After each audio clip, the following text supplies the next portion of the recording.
Quelle est votre analyse? Par exemple, tout à l'heure, sur l'actualité, on a parlé des licenciements. Très vite comme ça, là ARVI, Très vite comme ça, oui.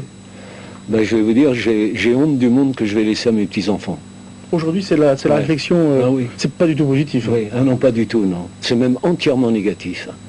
Je me rappelle mes souvenirs d'enfance, quand j'étais môme, mon instituteur, alors que bon, je suis un gosse de la laïque, hein, j'étais un cul rouge, qui servait quand même d'un dogme de l'Église pour nous dire « il te faudra gagner ton pain, la sueur de ton front ». Mais il ajoutait toujours « mais bientôt, un jour, le progrès viendra libérer l'homme de toutes les tâches ingrates et tout ça ». Le progrès, il est arrivé pour les virer, les hommes. Aujourd'hui, on peut jeter du blé sur cette table et avec les techniques qu'on possède, on fait pousser le blé.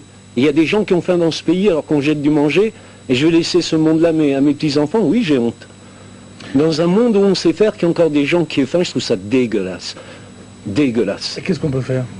Qu'est-ce qu'on peut faire? Mais j'ai eu des discussions, une fois dans le train, par hasard, il se trouve que j'ai discuté avec de personnes qui étaient des économistes, et quand je leur ai parlé donc de cette espèce de spirale infernale du progrès qui n'étant pas partagé, nous amenait obligatoirement à débaucher malgré tous les termes et nouveaux termes de vocabulaire qu'ils emploient pour ne jamais dire qu'ils débauchent, m'ont dit également à la fin, mais qu'est-ce qu'on peut faire? Je me dis, mais c'est ton boulot, pas le mien. C'est lui qui se prétend économiste, c'est lui qui prétend diriger la cité. Moi, je n'ai jamais demandé les suffrages de mes concitoyens. Il y a des gens qui prétendent pouvoir diriger la cité, alors qu'ils le fassent. Quand vous dites ça, qu'est-ce qu'on dit? On dit que vous êtes un révolté. Mais merde, il y a de quoi être révolté, non? Des gens ont faim dans un pays, dans un monde même où on sait tout faire. On réunit la plus formidable armada du monde en quelques semaines pour la guerre du Golfe. 8 jours après, il y a une épidémie de choléra qui commence au Pérou. On n'arrive pas à trouver un B-52, le remplir de vaccins pour arrêter cette épidémie. Mais qu'est-ce que c'est que ce monde? Oui, je suis écœuré, oui, je suis révolté. Et parmi les choses positives, est-ce qu'il y a des choses positives? Est-ce qu'il y a des choses qui... Mais ce qui est positif, c'est le progrès. Ce qui n'est pas positif, c'est qu'il est mal partagé. Évidemment que je suis pour le progrès. Mais ce B-52 qui était fabriqué pour lancer des bombes, si on y avait mis des vaccins, hein, en quelques heures, il est au Pérou, on arrête l'épidémie, alors que l'épidémie continue toujours. Mais évidemment, ils n'ont pas les moyens d'acheter les vaccins. Alors, on préfère jeter plutôt que de casser le marché, comme ils disent.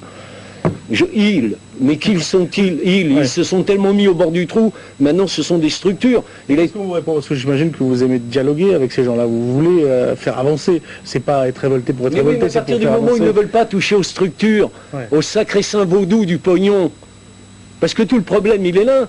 Il y a une équation qui disait le temps c'est de l'argent. Mais on a toujours privilégié l'argent par rapport au temps. Alors qu'est-ce qu'il y a de plus important que le temps de vie? Pour un être humain, qu'est-ce qu'il y a de plus important que le temps de vie?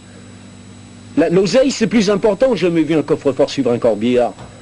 Voilà. Et c'est ça qui est le roi, qui domine tout. Des gens ont faim simplement parce qu'ils n'ont pas pour acheter. Il y en a plein les vitrines, il y en a plein les silos. Voilà. Est-ce que sur la scène, vous avez un dialogue avec les spectateurs? Non, je suis pas. Non. Je veux dire, je ne suis ni je suis pas un prêcheur. Là, vous me posez une question à Lenny Escudero. Je suis un citoyen comme les autres aussi. Bon, alors je dis, vous me demandez ce que je pense de ce monde. C'est un monde de merde. Voilà. Où on pourrait tout faire, on a tout, absolument tout, et des gens ont faim. Je trouve ça absolument insupportable.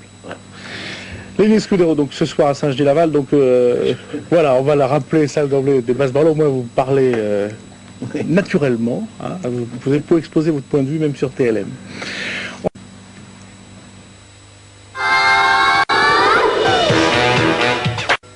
On était tout à l'heure à Saint-Genis-Laval avec vous ce soir, Lenny Escudero. On va juste à côté, c'est à Brignais avec l'école de musique de Brignais.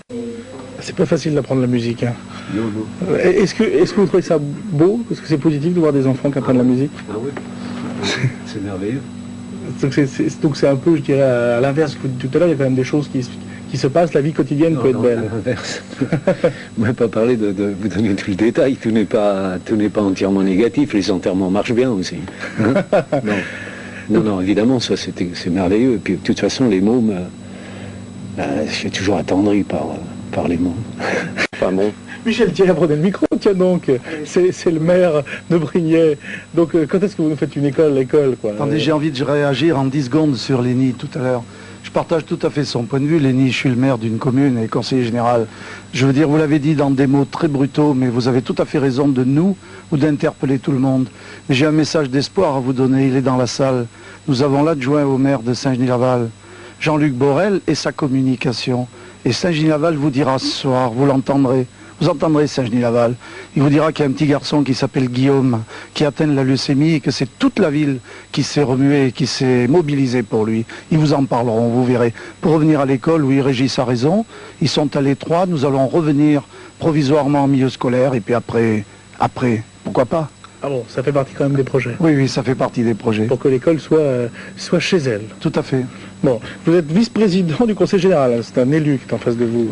Un élu local, hein, parce que les élus locaux sont les élus les plus importants. Je ne doutais pas de l'homme tout à l'heure.